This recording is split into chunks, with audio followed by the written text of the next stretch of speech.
And I look at him like this, right? Well, he wasn't president then. I said, Mr. Trump, I said, I used to be a crack addict. I looked at his for reaction, right?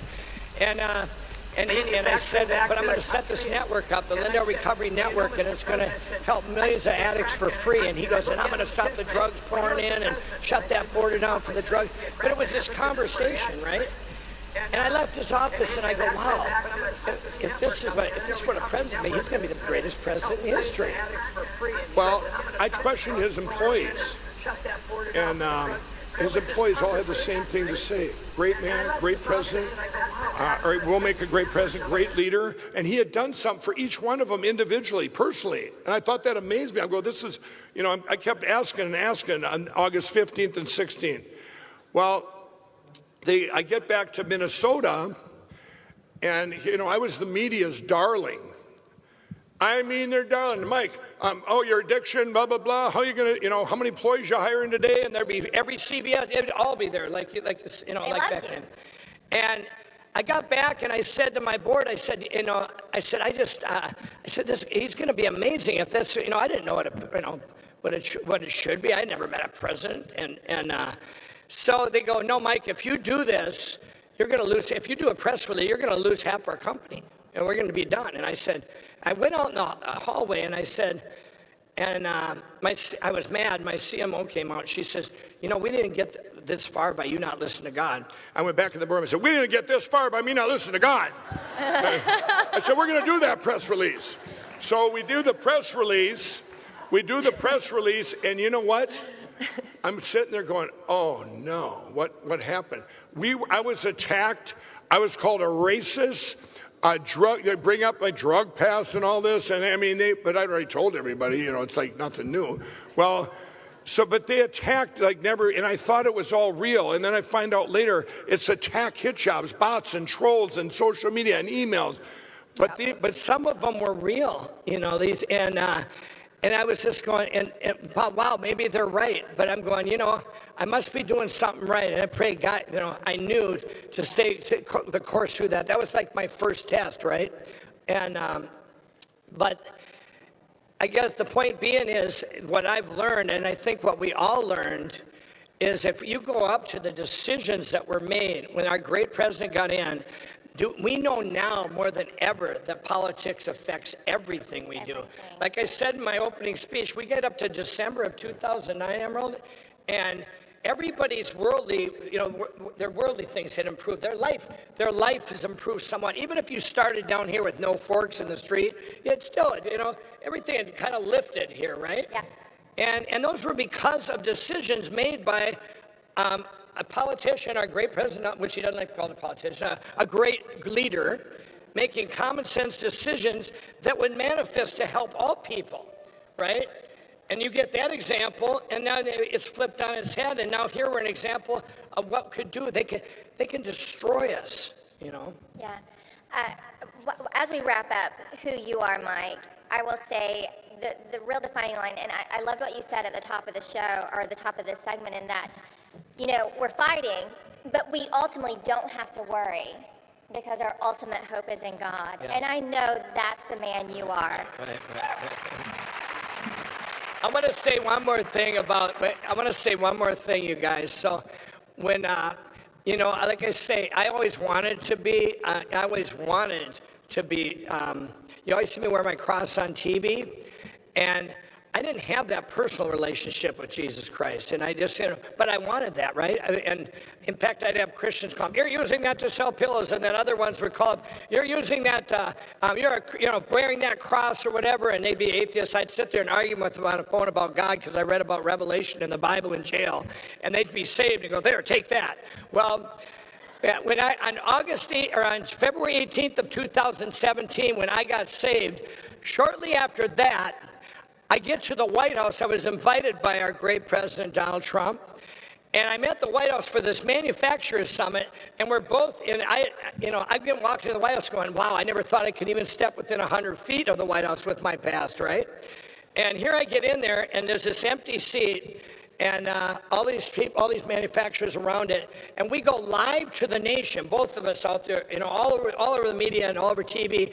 All my friends at home, my crack buddies from back in the day go, what is this crack addict sitting next to the president? Jesus is real, because this would be impossible. And they all got saved that day. I love it, Mike. Well, I appreciate you. Thank you, Emerald. Yeah, and I will just say, because I always get asked this question, what is it like working with Mike Lindell? It is wonderful. And thank you. for what you just heard here, I've never gotten to work in that kind of working relationship, and I just appreciate it. Thank you. And Emerald, watch her show. It's awesome. FrankSpeech.com. And she is one of the best hosts we got. And we love you. We love you. So Thanks, God Mike. bless.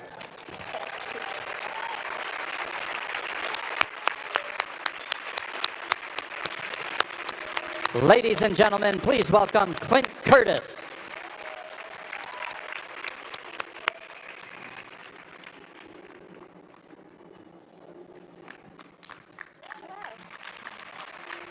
It's nice to meet you. Now, Clint Curtis, I got the pleasure of hearing your story last year when you shared it. And yours is a little bit different than everyone else we're talking to, because you've been talking about this for a long time.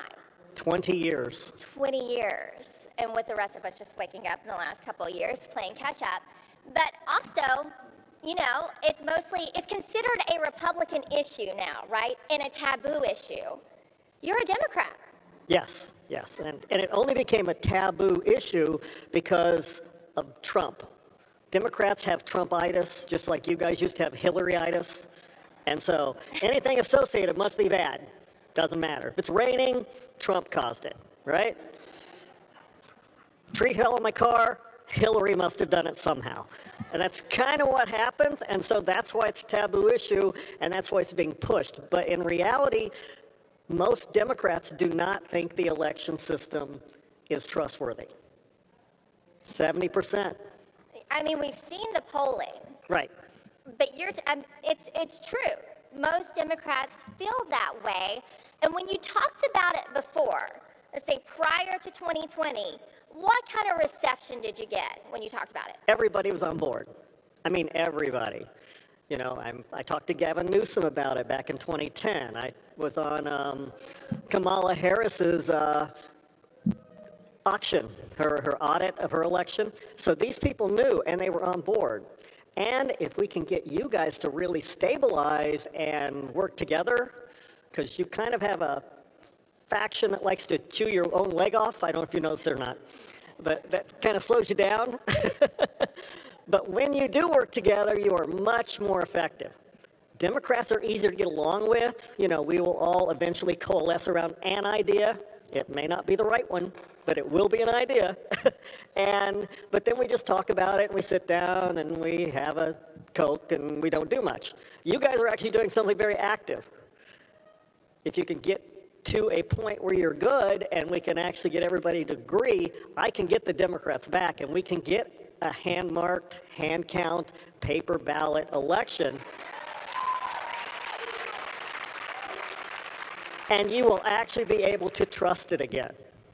All right, so with that, and we're going to lay out the plan tomorrow, or Mr. Mike Lindell is. I'm not privy to it yet. I can't wait to hear it myself.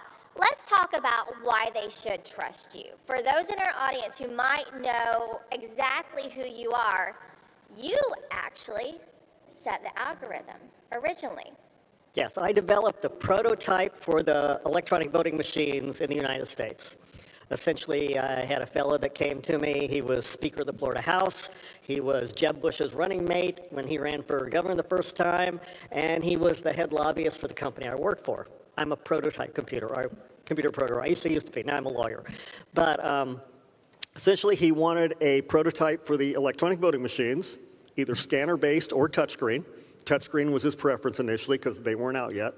But one of the requests is, can you put in code that could manipulate this election done on this touchscreen or done on the tabulator so that it can be basically just, secretly accessed, and then suddenly you can flip the vote to whoever you want to.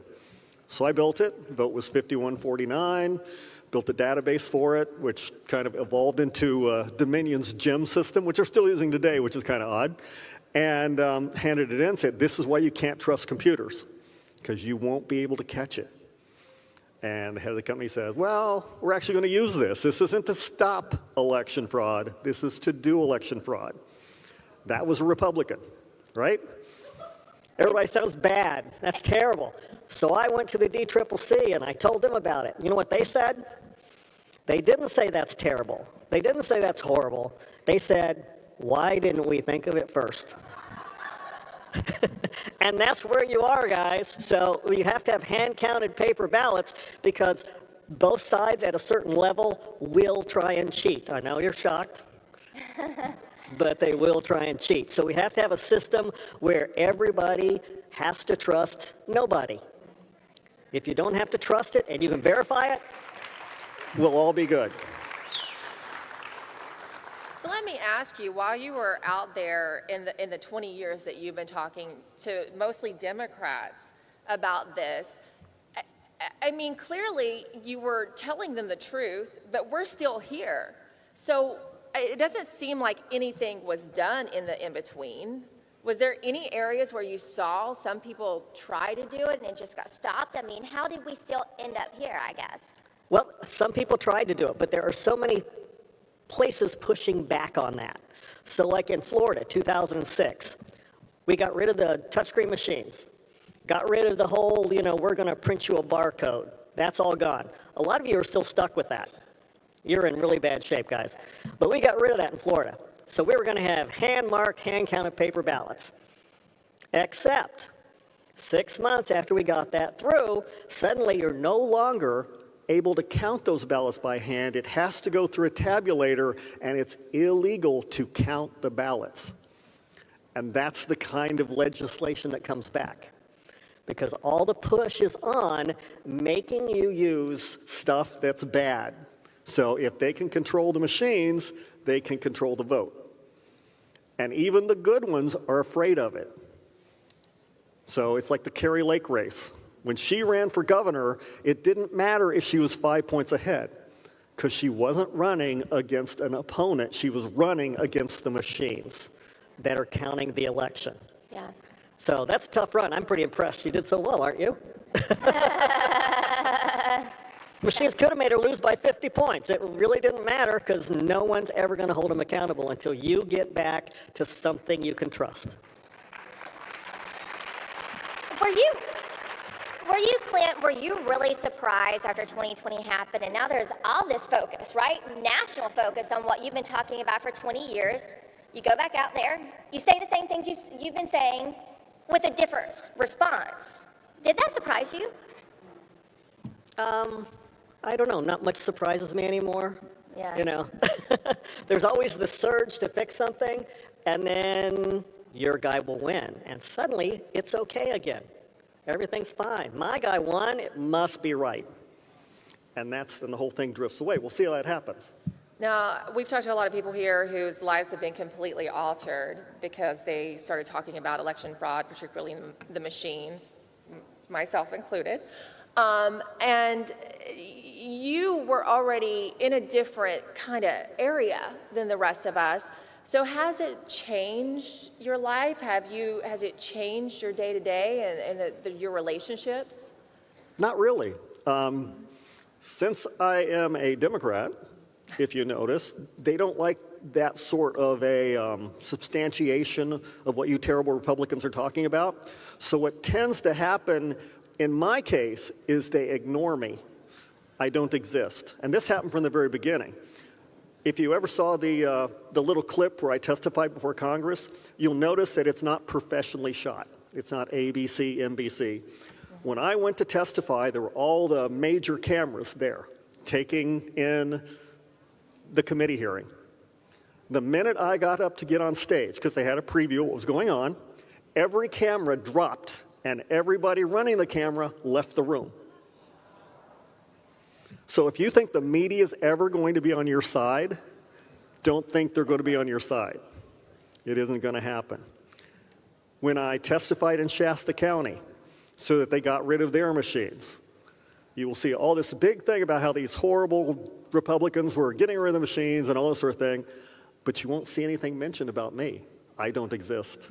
So I tend to just get ignored. So it's not a bad thing, but it's an odd thing, don't you think?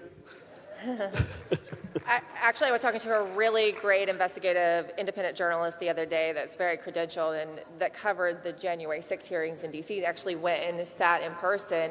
And I asked him about the skewed coverage, and he's like, look, the most of it is by omission. It's just not sharing all the details and not sharing all the truth. Now, we know they also just, put malign information out there, but also just the issue of omission, which it makes it really hard when you're trying to do news stories to try to find information about you. I know, because I just recently did it. Right. Isn't that odd? Yeah. That's why you really should be impressed and give an extra hand to Mike Lindell, because he is pushing this out. And he's the only one doing it. Well, Clint, we appreciate you being here, and I'm going to hold you to that on the Democrats, bringing the Democrats in with everyone else. I have not forgotten that. That will be in my notebook, and we'll check back on that later, won't we? Well, I was hoping you'd see some Protesters, I was going to try and bring them in today, so. Well, we would welcome them in, and we would give them a bunch of information that they don't see in the corporate media. Sounds good. Thank you. Thanks, Clint. It's so good to meet you in person. Yeah.